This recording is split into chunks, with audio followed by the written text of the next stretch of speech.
promoting healthy schools environments. We're excited that all of you could join us, and we want to thank you in advance for taking a time out of your day to learn about this very important topic. My name is Rosa Ramirez, and I'm the campaign manager at Healthy Schools Campaign, which is the organization that's hosting today's webinar. We'll tell you a little bit more about Healthy Schools Campaign and our organizational history in a few minutes, but first I wanted to quickly review some basic things for today's webinar. Today's webinar will run for approximately 1 hour. A recording of the webinar will be available to view after today. We'll be sure to send out an email that includes a link to the recording, and it will also be archived on the Healthy Schools Campaign website by the end of the week. So please feel confident that this will be available for your use at a later time. Also, at the end of the webinar, we will ask you to take a quick minute to complete a survey about today's webinar, and of course, we always appreciate any feedback that you have. Also, a good thing to know is that we'll save about 15 minutes at the end of the webinar hour for a Q&A session with our speakers. You can ask questions throughout the webinar by typing a question into the questions box, which is located on your control panel, and click on the send button. So feel free to send questions through the questions box at any time, and we'll be sure to answer them at the 15 minutes at the end of the session. Today we have a wonderful lineup of speakers. First we have Guillermo Gomez from Healthy Schools Campaign, Allison Slade of Namaste Charter School, and Bryan Giles of the Houston School District. So without further ado, let's get started. I'd like to introduce my colleague, Guillermo Gomez, Healthy Schools Campaign's Vice President of Urban Affairs. Guillermo is a social justice activist and has over 35 years of experience in not-for-profit advocacy. And his focus has been on underserved minority communities, primarily in Chicago, concerning issues as diverse as education, school wellness, adult education, health services, and so on and so forth. Guillermo is currently working on a goal of developing effective strategies for motivating and empowering parents, students, and community members in minority urban communities to impact school policies to improve student health and wellness. Guillermo is nationally recognized for his advocacy on combating childhood obesity in the Latino community and for building strategies with parents through the Parent Leadership Institute. Without further ado, welcome Guillermo, and take it away. Good morning. It's good to be here this morning. Today I will be speaking basically around 3 areas. One will be parent empowerment. We'll be highlighting one parent as an example of the work that we do. And then I will briefly describe our parent model. Our work in Chicago includes engaging, mobilizing, and empowering parents to improve the food and fitness environment in Chicago schools. Our parent empowerment program is central to our overall strategy to provide students with healthy food, opportunities for physical activity, and knowledge needed for lifelong healthy habits. This work is key for 3 reasons. 1, we need to make policies and programs work at the school level before we can understand and address broader systems change. Parents are well positioned to work with their schools to make this happen. 2, parents are key constituents for schools, and organized parents are the political power base for all our work in Chicago. And number 3, parents are an important link between school, family, community, a connection that is essential if we are going to be successful addressing childhood obesity. Early in our organizational history, we were fortunate enough to receive an Environment Justice Grant from the National Institute for Environmental Health Sciences to begin this important work in Chicago's Latino community. Next. Over the last 8 years, Healthy Schools Campaign has developed and implemented an effective parent empowerment program which has resulted in significant school and district-wide policy changes in Chicago related to school food, recess, physical education, nutrition education, and district accountability and transparency, and provided important lessons for state and federal policy. To date, this program has been primarily implemented in the Latino community, but we are looking to prioritize expanding its parent empowerment program into the African American communities. I want to highlight our journey and share our story by introducing you to Karina and her experience. This is a picture of Karina at the White House a couple of years ago, when the First Lady recognized the accomplishments of school leaders whose schools received recognition by the USDA's Healthier U.S. School Challenge. Karina and other parent leaders were chosen by their schools to represent them at this White House event. This in itself is a tribute to the important role the parents play in creating change at their school. Karina is the second one on the left. Karina is an immigrant who came to this country from Mexico about 6 years ago. She has 2 children and both attend Green Elementary School. Karina first attended a parent workshop held by Healthy Schools Campaign at her school and became interested in learning about health and wellness for herself and her family. Then, in 2010, Karina later signed up for our Parent Leadership Institute. After that training, Karina helped bring recess back to Green and then helped to organize the recess monitor training for parents, as well as taking leadership in her school's wellness team. She continued to focus on changes in her children's school, and Green was one of the first schools in Chicago to receive recognition under the Healthier U.S. School Challenge program. Now Karina is part of our Parent Steering Committee and chairs the wellness team at her school.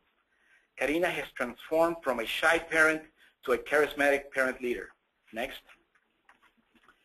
Karina, in a recent interview, describes her involvement with Healthy Schools Campaign as follows. I was able to open my eyes, get involved, raise my voice, and make healthy choices in my life, my family, my school, and my community. Karina and hundreds of other parents who have gotten involved have made a tremendous difference in the Chicago school food and fitness environment. They have created wellness teams in 60 schools, 25 which have received recognition by the Healthier U.S. School Challenge. They also understand the need for strong district policies and programs so that all children, not just their children, have the opportunity to be in a health-promoting environment. 7 years ago, parents identified the lack of recess as a problem. First, they worked in their schools to get recess reinstated.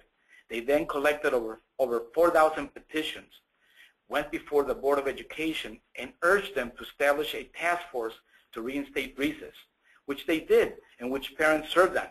Now, beginning with the year 2012-2013 school year, all grammar schools in Chicago are required to have daily recess. Parent leaders also successfully introduced breakfast in their classroom programs in their schools and then championed a district-wide program. Karina exemplifies what other parents have done, and it is an honor to be able to work with her and support her and their efforts. And here we are being able to share their story with you. Next. Now, a little bit about the Healthy Schools Campaign.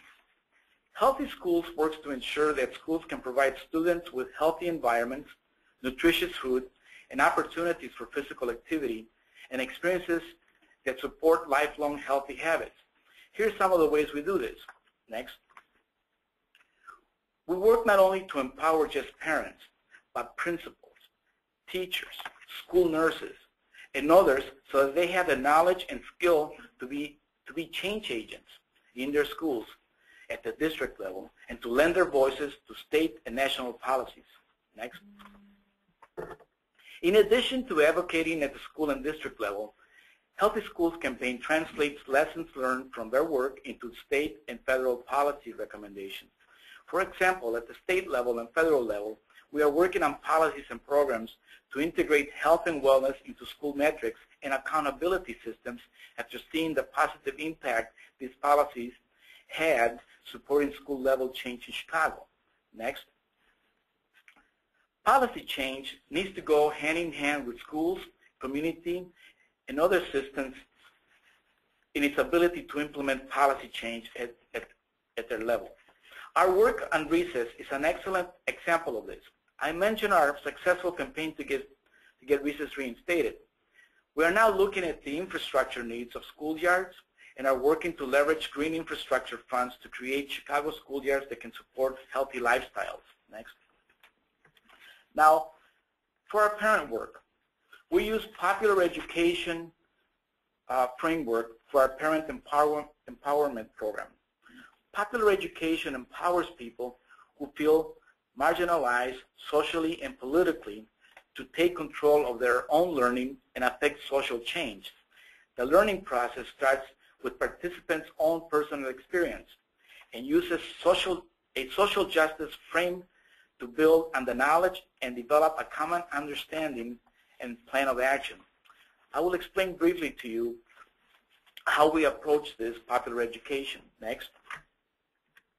At each stage, we give parents the opportunity to share their own experience, build a common understanding, and create an action plan. We are facilitators of this journey for parents. They are the players. We use peer-to-peer parent engagement. The Healthy Schools Campaign staff and parent leaders engage with newly involved parents in a dialogue about their family's health and well-being. Parents often get involved by attending nutrition, cooking, and exercise classes that allows them to learn about health issues from an individualized point of view, and then broaden their perspective to address issues facing their families, their schools, and their communities. While the dialogue that takes place with parents includes issues of personal responsibility, it emphasizes the social and political structures that have created barriers to health and issues of health disparities. Now, we also do training and support by providing parents with the knowledge and skills that they need to become champions for change in their schools and community as a central part of their work. We also do it by building parents' personal knowledge about nutrition and physical activity through their experiential learning, and also by doing a power analysis of the school environment and developing a common understanding of who has the authority, both formally and informally, to improve school food and make decisions. We also try to build the learning base as a support at the school level for policy and program change. And we do it by identifying local resources to support programming in schools, and also by providing a clear roadmap for moving forward with specific achievable next steps and connecting local efforts to what is happening at the district and state and federal levels. The training is supported year-round through quarterly meetings, one-on-one support, and other events. And finally, we do it through the advocacy and leadership. We provide opportunities for parents to be leaders in their children's schools at the district level and within the Healthy Schools campaign itself. Parents are encouraged to play leadership roles in their school wellness teams, but also in other aspects of school governance. Many parent leaders have gone on to run local school councils. They are elected bodies that govern local schools in Chicago and integrate health and wellness into the overall goals and operations of the school. In fact, at a recent quarterly meeting, 98 of the 100 parents in attendance were members of a local school council. At the district level, leaders serve on committees and regularly speak at board meetings. As mentioned earlier, many of the citywide policy campaigns that Healthy Schools campaign has led were built on issues identifying parents, and parents served as key spokespersons for those campaigns. Parents are also provide leadership for Healthy Schools campaign parents programs, serving on the steering committee that meets regularly to establish priorities and plans. Experienced parent leaders also mentor new participants. And with that, I conclude this presentation. Thank you, Guillermo. I think it was very wonderful how you shared details about the 4 stages of parent organizing. I just want to remind everyone that you can ask questions while this presentation is fresh by using the questions box located on your control panel, and just make sure to click the send button so we can have a queue of questions ready for us at the end of the session. And I'm going to be asking the audience a poll question. And in the meantime, we just want to know who's in the room. So take a moment to answer the poll question. And meanwhile, I would like to introduce our next speaker, Allison Slade. She's the principal and founder of Namaste Charter School. Allison began her education career almost 2 decades ago teaching kindergarten in inner city Houston as a Teach for America course member. And this experience that set her on the path to founding Namaste Charter School. It's a charter school located on the southwest side of Chicago, which serves mainly low-income minority students in a holistic environment designed to put health and wellness education alongside academic instruction for lifelong student and family success. In addition to her work developing and overseeing the work at Namaste, Ms. Slade has consulted and presented for many local and national organizations, including the Illinois State Multicultural and Diversity Conference, the Illinois Network of Charter Schools, the Rochelle Lee Fund, and National Louis University. Currently, Ms. Slade lives in Chicago with her husband, 2 young daughters, and her dog. We're happy to have Allison. She's a great friend of Healthy Schools Campaign. Welcome, Allison.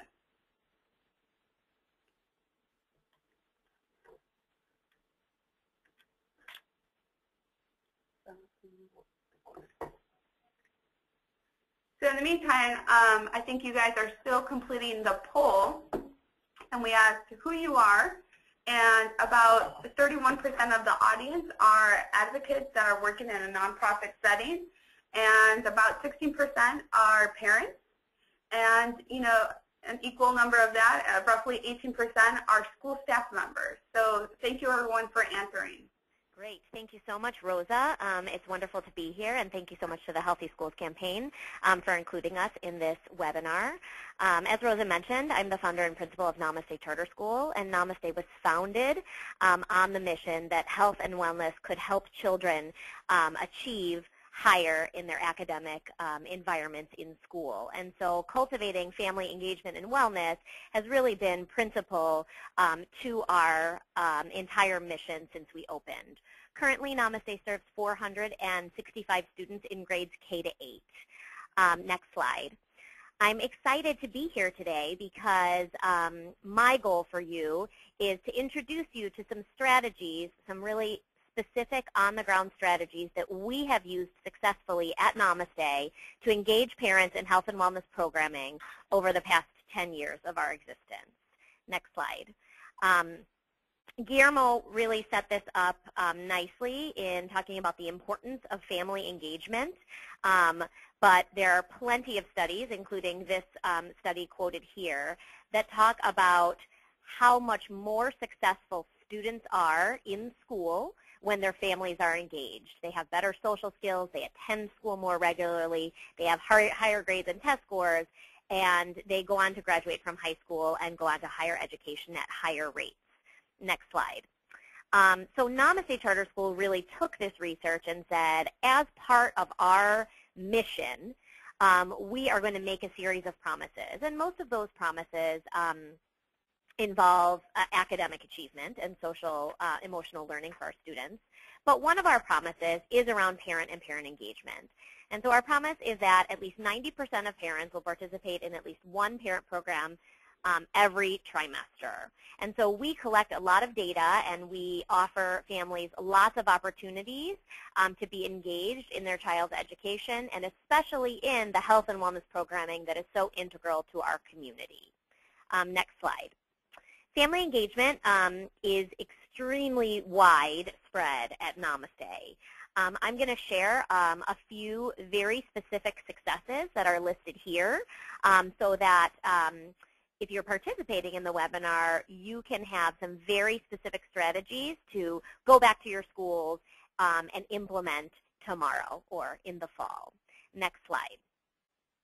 First, we are a community school, and that means that we have a set of partnerships between the school and our community resources to help keep our students at school longer, and that means, potentially through our breaks and through the summer, but also after school. And we have specifically used our community school to help us get grant money. We got a 2-year grant and hoping to receive it again through the United Way to help fund specific programming related to health and wellness for our middle school students. We all know that families often think that middle schoolers are old enough to sort of be home alone after school, but especially in the inner city in Chicago, that is the time where our students begin to experiment with unhealthy practices. And so what we have done is we've enabled our students to stay at school from 4 to 6 p.m. And have some health and wellness programming alongside some other enrichment and academic programming for our students. Next slide. One of the foundational things that we did at Namaste from the beginning is called the Friday Family Breakfast Program. And it has sort of morphed and changed over the years, but we have been doing this successfully for 9 years now. And it's a very exciting time for our families. We set up a schedule at the beginning of the year, and every Friday we invite one grade level of families to come to school to have breakfast with their children. They go through the regular breakfast line with their children, and they get to eat and see what their children eat every day for breakfast. They get to engage in conversation with their children's teachers in a very non-threatening environment, and teachers are modeling eating and talking to children. And then families do get the recipes for what is being served at breakfast so that they could replicate those meals at home.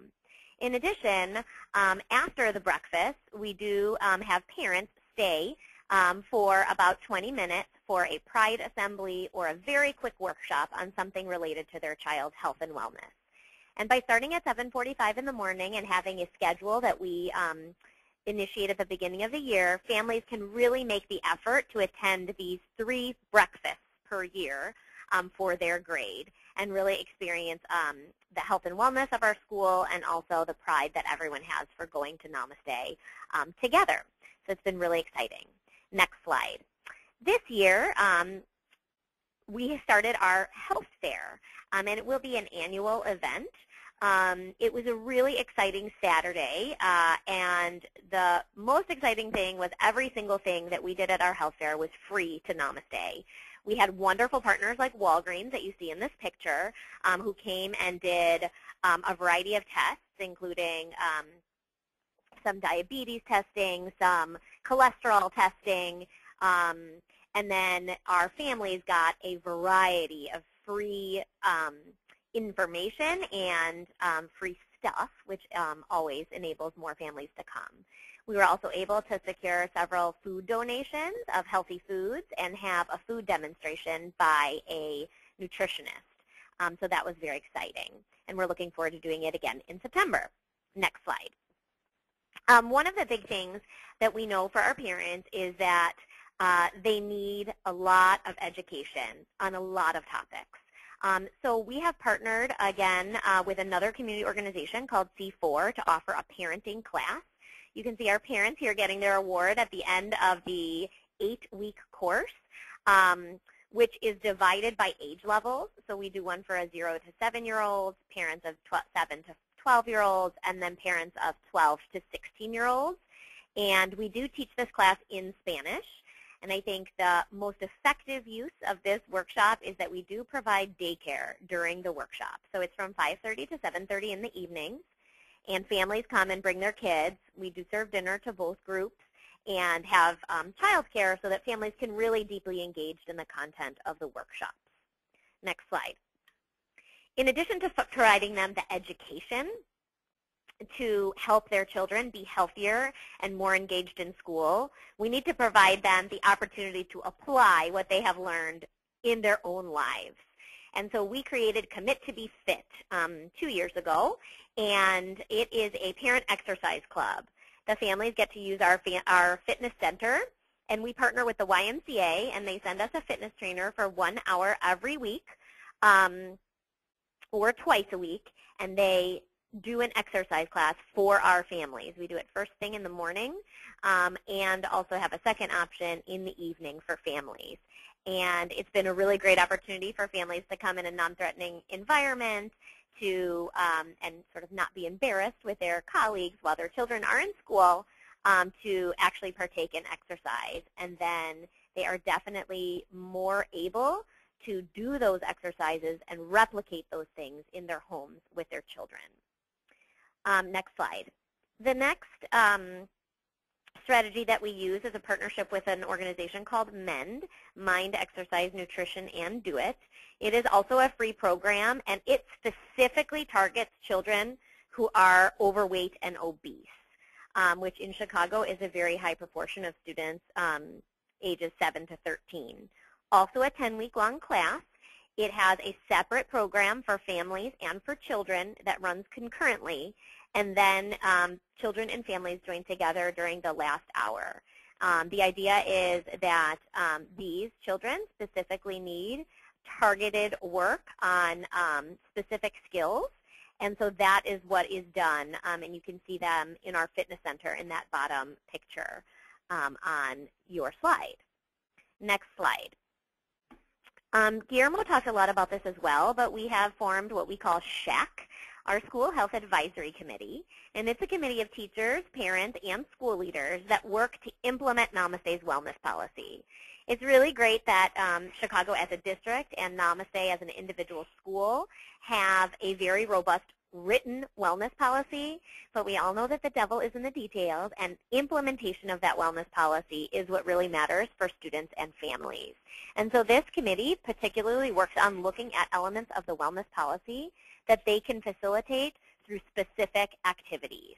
So one of those activities was doing a walk and bike to school day, and really demonstrating our walking school buses and that we have bike racks and bike safety during that day to really help families learn that their house is close enough to walk to. And here are specific ways that you can get to school safely by walking or biking. Next slide. Another class that we offer is called Eating Smart, Being Active, and again, it is a program for the entire family that meets once a week after school.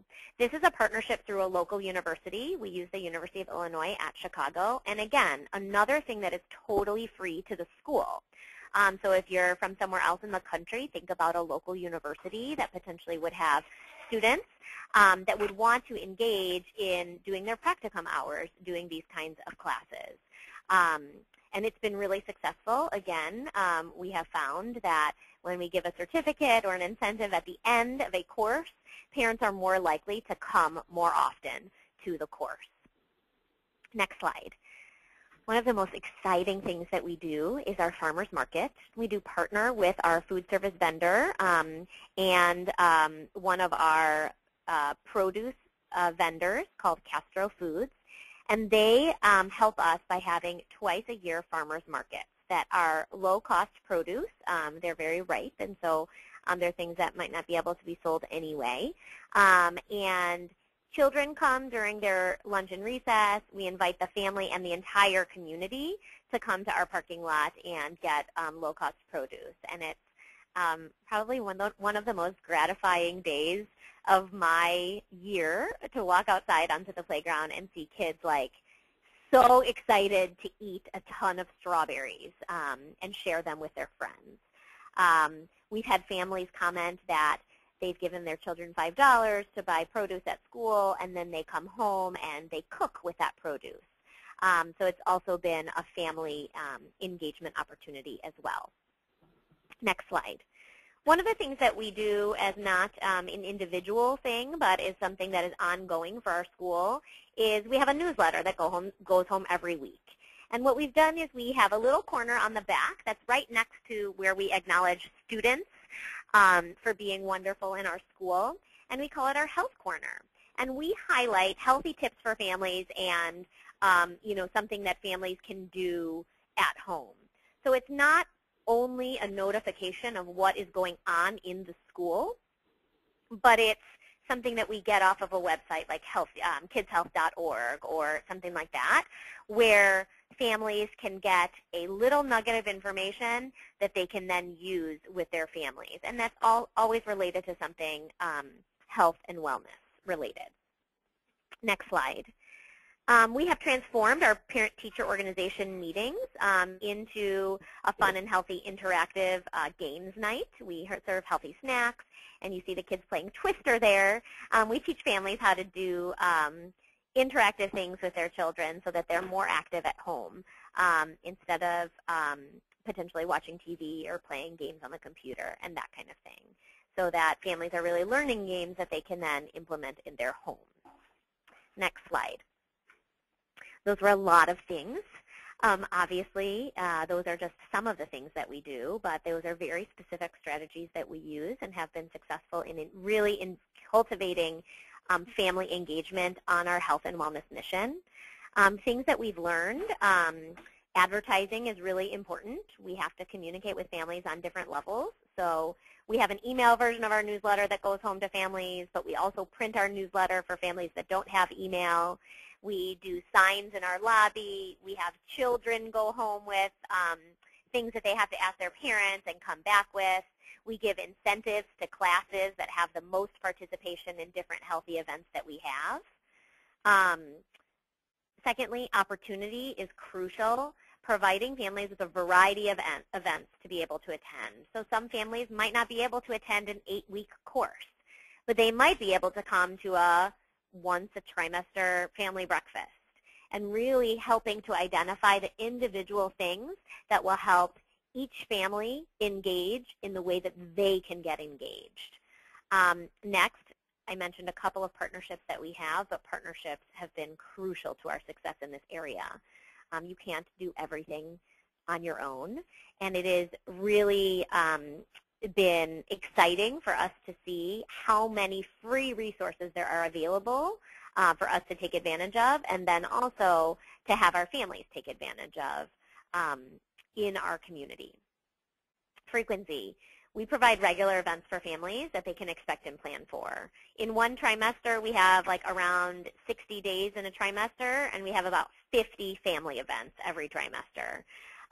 So they happen in the morning, they happen in the evening, they happen during school. They're week-long classes, they're once-a-week classes, they're once-a-trimester classes. So families, again, have multiple opportunities to engage in this kind of programming. And time, again, you know, planning things at different times. So we take family schedules into consideration and provide resources for families like babysitting when necessary. Next slide. We do evaluate our efforts, and I would highly suggest that if you're in a school and you know, engaging in some of these activities or trying to, that you figure out a way to really measure the impacts that you're making. So we do that through a variety of ways, which are listed here. We obviously collect attendance, but we also do satisfaction surveys and interest inventories for our families so that we can continue to grow and improve our events. Next slide. So thank you so much again to Rosa and the Healthy Schools Campaign for providing us the opportunity to share some of our best practices. That is one of our goals as a charter school, to share those things that we've learned and been successful at. So I look forward to the end of the webinar when I can potentially answer some of your questions about how to really implement these things on the ground in a school with families. And if you have further questions, I did put my contact information on there. I would be happy to send any resources your way.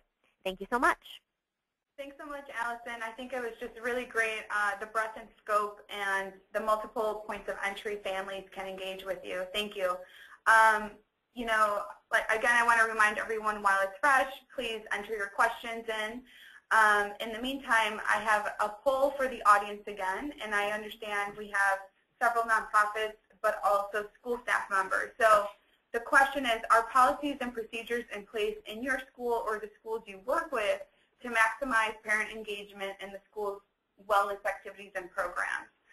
Take a moment to answer. In the meantime, I'm going to introduce our next speaker, Bryan Giles. He's the Senior Administrator of Food Services for Houston Independent School District.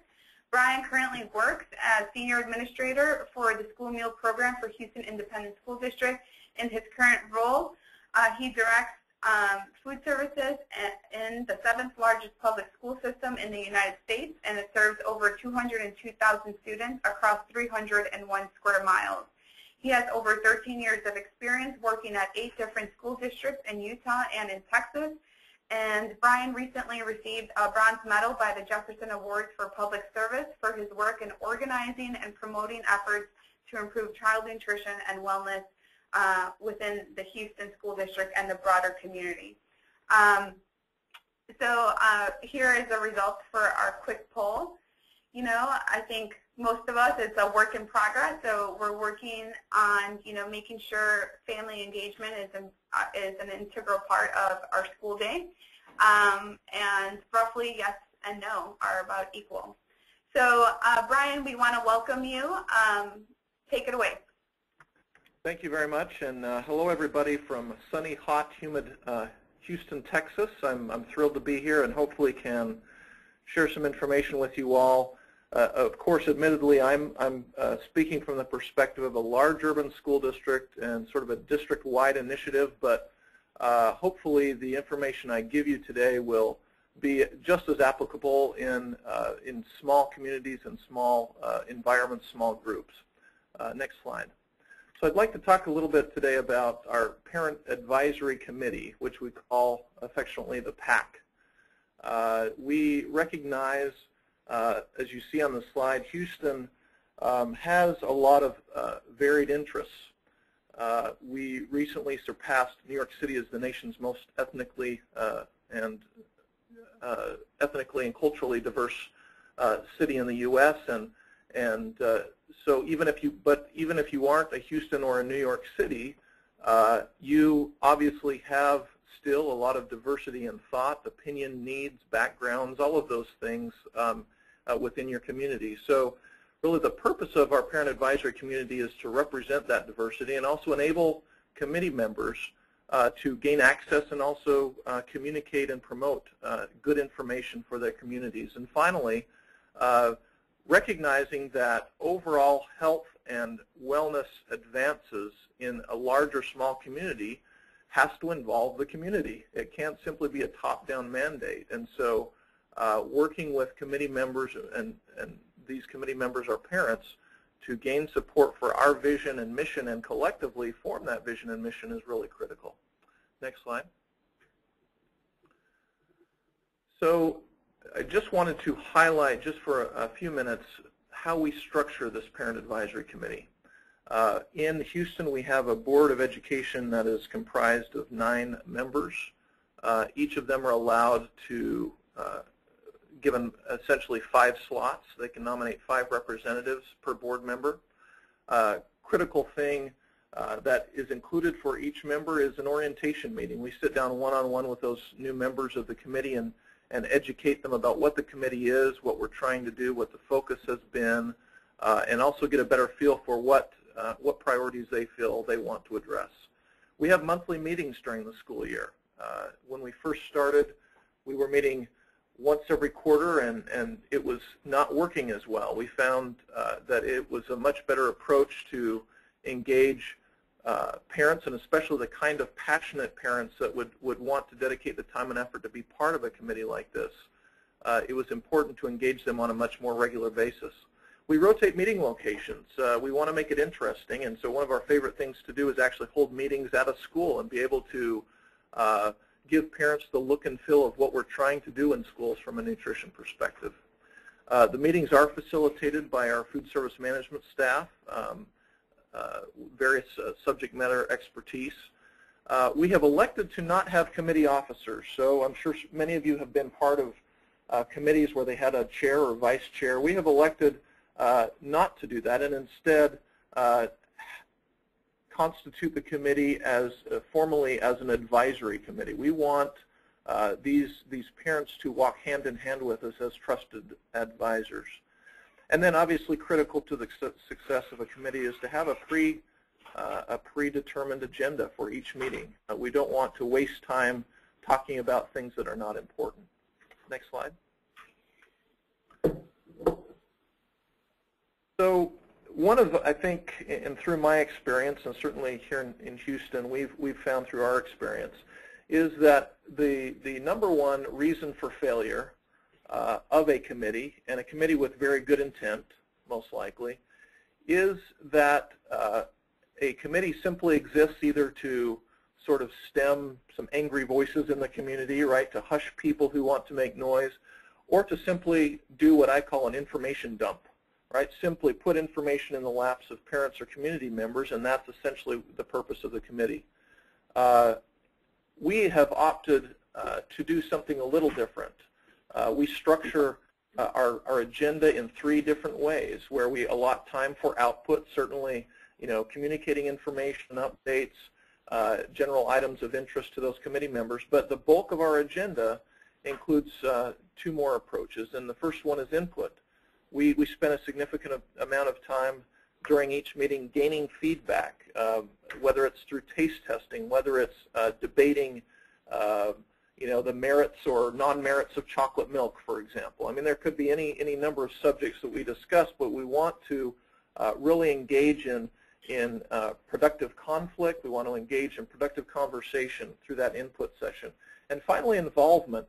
We found that the key to really gaining the interest of parents and community members who really want to make a difference is giving them an opportunity to be involved in strategic and tactical decisions. So, for example, if we want to introduce more fresh fruit and vegetables on the menu, which we've been certainly working on and everyone has nationwide, involve them in the logistics of making that happen, right? How do we get Farmer John down the street who has a farm and grows produce? How do we get him to participate and sell to the district?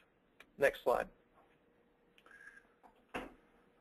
So these, overall, these are really aside from the really structured way of forming the committee and structuring the agenda, these, I believe, have really been our key success factors. Really, the first one is to educate our committee on the complexity of the business or complexity of the issue. Quite honestly, and as a parent myself, we as parents often attack issues with not a lot of deep-seated knowledge about really how things are working and how things can be accomplished. And so we feel it's critical to educate parents on federal regulations, educate parents on financial restrictions, educate parents on various things that really have to frame our approach. Second, involve the committee with planning activities. Make them an integral part of the food service team. Empower them to be the voice of food services. One of our goals this year actually is to get to a place where we can have parents be more involved in even media communications. So that's something we're working with them on. Offer committee open access with priority. And what does that mean? I would say for those of you who have worked with school districts large and small, you found it can be very difficult to have access to the people who actually make decisions. We've decided through this committee that that's actually a good thing, that by opening the tent, so to speak, and being as transparent as we can be, parents can know what our strengths and weaknesses are and can then be partners in helping us address the weaknesses, strengthen the strengths. And finally, we have been able to structure some feedback mechanisms and offer timely response. So one of the sort of understandings that we have lined out for any member of the committee is here are ways that you can best give us your feedback and we can best communicate. And then we promise, we make a commitment then to those advisory committee members that we will offer them timely and truthful response. Next slide. So these, just to complete my presentation, give you just a few indications of what some of the accomplishments of this Parent Advisory Committee are. These accomplishments directly reflect priorities of these parent communities, and so I think they're very valuable. We've significantly reduced the amount of processed foods and a la carte foods. Parents gave us, in fact, we partnered with the Baylor College of Medicine and did a study about what kinds of messaging parents will respond to. There's a lot of social media, a lot of ways to communicate out there, which ways were most effective. And we've then adjusted our communications to parents based on that feedback. One of the things that we do, and we were one of the largest programs initially in the nation to do this, is a large breakfast in the classroom program in all elementaries and middle schools. And parents obviously had a lot of feedback, both positive and negative, about that program. And we've been able to use and partner with this advisory committee to make very positive, productive changes. And finally, one of the priorities for our Parent Advisory Committee is, because of the large amount of food allergies in our district, is to offer increased access to nutritional analysis and allergens for school menu items. This, again, is just a very brief list of accomplishments, but overall it's been a very effective committee. I think it's been very successful, largely because of really the attitude of partnership between parent communities, board members, and the food service department. I don't know if I have a last slide or not. I don't remember. But I do know that my contact information was not included, but let me give you my email. It's B as in boy, Giles, Giles, at Houston, S as in Sam, D as in dog, HoustonISD.org. And feel free to email me with any questions, and we certainly could even provide you with sample agendas we've used with this committee. And thank you. Thank you, Brian. And again, just a reminder, we'll be sharing an archive of this webinar. We'll be posting it on our website, as well as sharing the contact information of our presenters. Brian, thank you so much for that presentation. I think it really rounds out this webinar really well, from going from a community organizing perspective to a school actions and individual level to now a district level perspective of family engagement. We had a few questions come in, and so the first one I'm going to direct it towards Guillermo.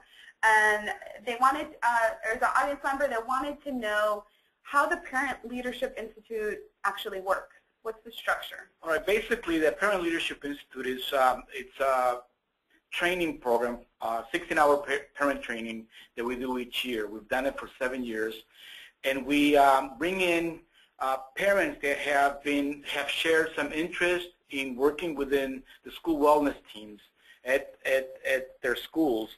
And what we do is we do this training. We pre-identify parents by doing one-on-ones, and then we bring them into this 4-day, 16-hour training. And we introduce them there to the concept of being able to work within a web of support. What is a web of support? And there we help identify who are the champions in their communities, at their schools, and what goals and objectives they have, where the power structures are. And through this web of support, we're trying to find a role for each of those parents so that they can go back and become, in actuality, organizers at their local schools. And we tie it directly to the school wellness policy, the district's school wellness policy. And through the training, we do a complete breakdown of how that works, what the parent's role is, what the school's role is, what the district's role is. And then we go through a process that parents can take back and actually implement a successful wellness team that can address nutrition, physical activity, physical education, and that's what has gotten us to champion different issues such as recess, breakfast in the classroom, and so forth. And we also tie it in to health disparities, because if parents understand what is going on in their families and their communities, and they can connect it to the schools, they can become those strong champions and advocates that we're looking for. And so throughout the year, I mean, after this, we work with parents throughout the year on helping developing strategies locally and broadly throughout the city. Thank you, Guillermo. The next question, we had actually a few questions just applauding the work at Namaste Charter School. And Allison, there's a few people in the audience that want to know, out of all the array of programs that you provide, which ones are the ones that attracted the most family participation and behavior change? And added to that, more of a logistical question, who pays for the free family breakfast? Those are all good questions. I think they're aligned. So I think we do get our highest attendance at family breakfast. It is something our parents, after 9 years have grown to expect and know about. And so it's something that, you know, regardless of their work schedules, I would say I probably see almost 100% of families at least at one family breakfast throughout the year. Our cafeteria, and then we do one in the gym, is like completely packed. And I think while that is probably the highest attended, it's probably not the highest one that has kind of instituted that much change specifically related to health and wellness. I do think it has enabled change sort of in parent-teacher relationships and in sort of modeling healthy conversation. But in terms of like the actual like, physical health of children, I think probably either our Eating Smart Being Active class, which is the one with UIC School of Nutrition, or the Commit to Be Fit would be, you know, sort of the two things that I think, you know, really lead to the most change. For family breakfasts, we do have them provided by our food service, and so it is pretty economical. It costs less than, I would say less than around $8,000 a year to offer those every single Friday. So we do write grants and, you know, have some grant funding for that, but it is pretty economical for what it is. Okay, great. Thank you, Allison. Brian, we have a few questions for you. There's a few people that want to know a little bit more about what are the key characteristics for the messaging for parents that you came across. And also another detailed question is, how did you find these parents? I know you spoke that board members each were given 5 slots to appoint parents, but how did you find these parents? Those are great questions. So the first one about parent messaging. We actually tried several things, everything from labels on serving lines that showed pictures of fruits and vegetables, entrees, grains, that kind of thing, to posters, to printed menus sent home, to text messages on cell phones, to emails, all of those things. Also included with, in our partnership with Baylor College of Medicine, one-on-one surveys with these parents. The most effective way to reach a lot of these parents now, and you probably know, is text messaging. In fact, the number one screen, and techies sort of use this terminology, the number one screen now for mothers is their cell phone. And so we're increasingly using text messaging as parents choose to opt in or give us their number, we can send information that way. And so I think the second major change to our communication was what we had provided on a printed menu that goes home to students. A lot of the families who do not use English as their first language were often confused by the names of certain menu items. They didn't translate well. And so we worked with them to actually provide, you know, both through translation but also naming menu items and put further descriptions on those menus so that parents could actually interpret what in the world that food item was. The second question was, I believe, how did you find parents? How were they qualified to participate on the committee? Was that right? That's correct. So there are a lot of ways, actually, that parents have been identified.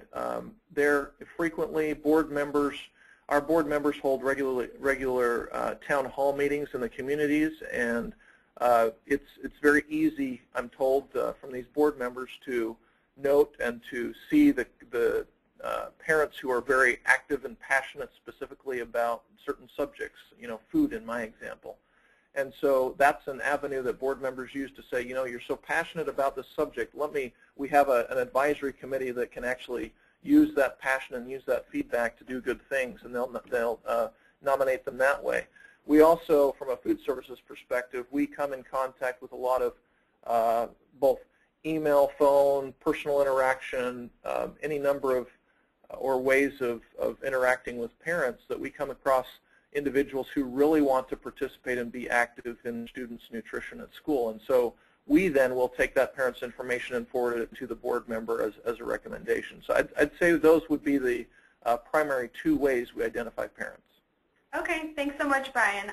We have a couple of more questions coming in, more so directed towards Guillermo. But can you share more about the peer-to-peer component of the parent leadership organizing model? Okay, basically, the peer-to-peer, we found that going out there, and you have a lot of different interests among parents, and by engaging them one-on-one, and I think Brian mentioned this in terms of messaging, that's probably key. So you find the right message so that the best messenger to get other parents involved are parents themselves. So the one-on-ones works, one, to build trust, to build some level of understanding in terms of the work that we do and the importance of getting involved. And then through the peer-to-peer, one, I mentioned earlier in terms of parents becoming mentors. I mean, that's part of the mentoring program. So we have parents that have gone on through the training, have been involved in school wellness teams, and these one-on-ones, they're able to relate their experience, their successes, and also the tools to be successful within their own schools.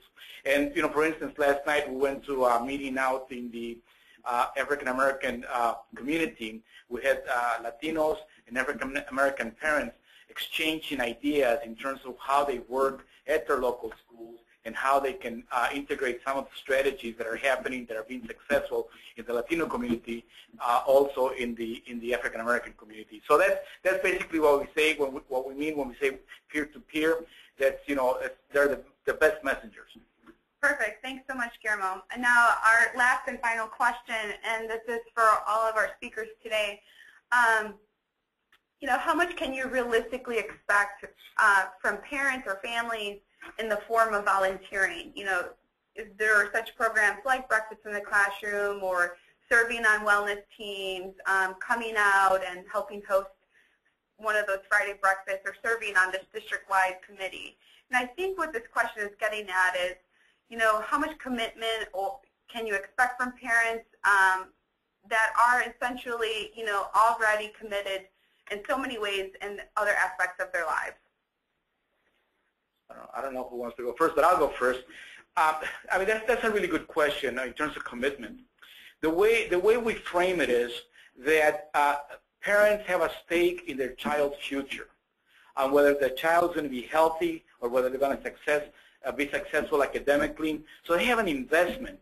And in our experience, we have parents that have been with us for, I'd say, 4 or 5 years, and they continue to grow and develop, their leadership, and their commitment's still there. And they are the ones that, outreach and bring other parents in with the same enthusiasm. So successfully, it's basically what, how it impacts you as an individual, as a family. That's what makes the commitment. All the parents that are with us are volunteers. Great, thank you, Guillermo. Allison or Brian, did you guys want to add anything? Sure, I can. This is Allison. I would just say that, my earlier comments about making sure that there is a significant amount of opportunity in terms of time, of day, weekend, evening, morning, right? There's all of these opportunities, and making it easy for families to engage with their children. Because I think, the biggest thing, especially for working families, is that, when they're finally home in the evening with their kids, they want to spend time with them and do things with them. So how can we integrate these healthy messages and these volunteer opportunities to engage in, healthy activities or healthy learning with their children at the same time? And that has really, we have seen the most success with activities that do that. I think sort of jointly setting up an expectation ahead of time. So we do have an expectation that families do 10 hours of volunteer service during the school year, and this is per family. And if someone works and, you know, multiple shifts or can't come in and do things, we do a lot of things that we can send home. So we'll send home the, like, healthy habits bingo and have that parent cut out all the things.